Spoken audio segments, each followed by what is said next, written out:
আসসালামু আলাইকুম রহমতুল্লাহ বরাকাতু। ইন্নাল হামদুলিল্লাহ ওয়াসসালাতু ওয়াসসালামু আলা রাসূলিল্লাহ বাদ।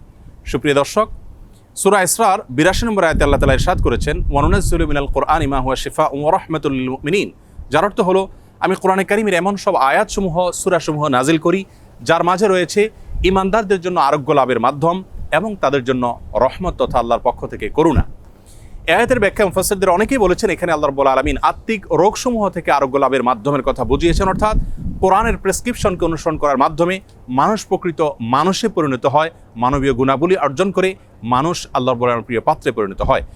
এর ব্যাখ্যা অনেক মুফাসসিররা এও বলেছেন যে এর মাধ্যমে আল্লাহ রাব্বুল আলামিন আত্মিক রোগসমূহ থেকে মুক্তির পাশাপাশি শারীরিক যে রোগসমূহ আছে সেগুলো থেকেও মুক্তির পথ আল্লাহ রাব্বুল আলামিন আমাদেরকে বাতলে দেন। সেগুলোকে আবিষ্কার করে খুঁজে বের করে যথাযথভাবে আমল করার মাধ্যমে উপকৃত হওয়াটাই হলো আমাদের জন্য মূল বিষয়। আজ আমরা কোরআনে কারীমের এমন একটি সূরা আপনাদের সঙ্গে শেয়ার করতে চাই, যে সূরার অপর নামই হলো সূরাতুশ শিফা বা আরোগ্য লাভের সূরা।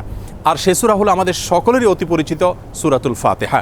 সহিহ বুখারীতে আবু সাঈদ খুদরী রাদিয়াল্লাহু আনহু থেকে একটি হাদিস বর্ণিত হয়েছে, যে হাদিসের মাধ্যমে বোঝা যায় যে সাহাবা ইকরাম সূরাতুল ফাতিহার মাধ্যমে চিকিৎসা গ্রহণ করেছেন এবং অলৌকিকভাবে, বিস্ময়করভাবে কঠিন এবং দুরারোগ্য সমস্যা থেকে তারা মুক্তি লাভ করেছেন। তখন নবী করিম সাল্লাল্লাহু আলাইহি সাল্লাম বিষয়টি জানতে পারার পর তাকে বলেছিলেন, ওমা ইউদরিকা আন্নাহা রুকিয়া, তুমি কিভাবে জানলে যে সূরা ফাতিহা এটি রুকিয়া বা সকল রোগ থেকে শেফার একটি মাধ্যম। এজন্য এই সূরা সম্পর্কে উলামায়ে কেরাম বলে থাকেন যে সূরা ফাতিহার মাধ্যমে যে কোনো রোগ বালাই থেকে, যে কোনো বিপদ আপদ থেকে, যে কোনো অসুখ বিসুখ থেকে মুক্তি লাভের মাধ্যম হিসাবে আমরা এটিকে ব্যবহার করতে পারি। সূরা ফাতিহা এ সম্পর্কে ইমাম ইবনুল কাইয়িম রাহিমাহুল্লাহ তিনি বলেছেন, এই সূরাটিকে বারবার আমি আমল করে দেখেছি। আমার জীবনে যখনই কঠিন কোনো ব্যথায় আমি আক্রান্ত হয়েছি, কাতর হয়েছি, তখনই এই সূরা পাঠ করে ফু দিয়ে সে ব্যথার জায়গাকে মুছেছি। আল্লাহ রাব্বুল আলামিন বিস্ময়করভাবে, অলৌকিকভাবে আমাকে সুস্থতা এবং আরোগ্য দান করেছেন।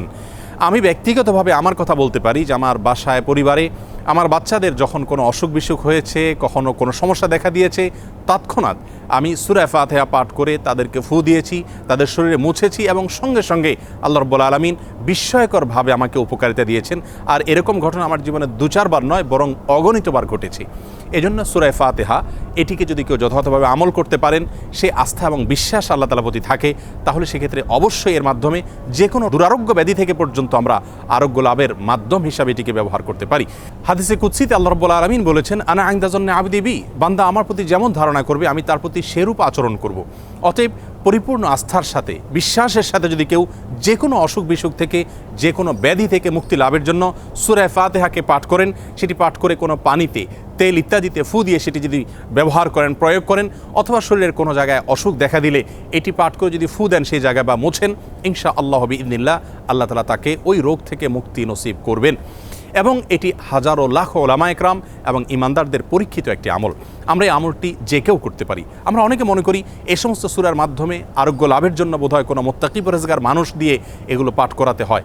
মূলত আমরা যে কোনো মুসলমানই এটিকে আমল করতে পারি এবং এর মাধ্যমে আরোগ্য লাভের চেষ্টা করতে পারি। আল্লাহ রাব্বুল আলামিন আমাদের সকলকে কোরআনে কারীমকে সব দিক থেকে আমাদের অনুকরণীয়, অনুসরণীয় গ্রন্থ হিসাবে গ্রহণ করার তৌফিক দান করুন। কোরআনে কারীমের সকল প্রেসক্রিপশনগুলো মেনে আমাদের জীবনকে আলোকিত করার তৌফিক দান করুন এবং কোরআন থেকে শেফা গ্রহণ করে আরোগ্য লাভ করে আল্লাহ তাআলার প্রতি আমাদের ঈমানকে আরও বৃদ্ধি করার তৌফিক দান করুন। আসসালামু আলাইকুম ওয়া রাহমাতুল্লাহি ওয়া বারাকাতুহু।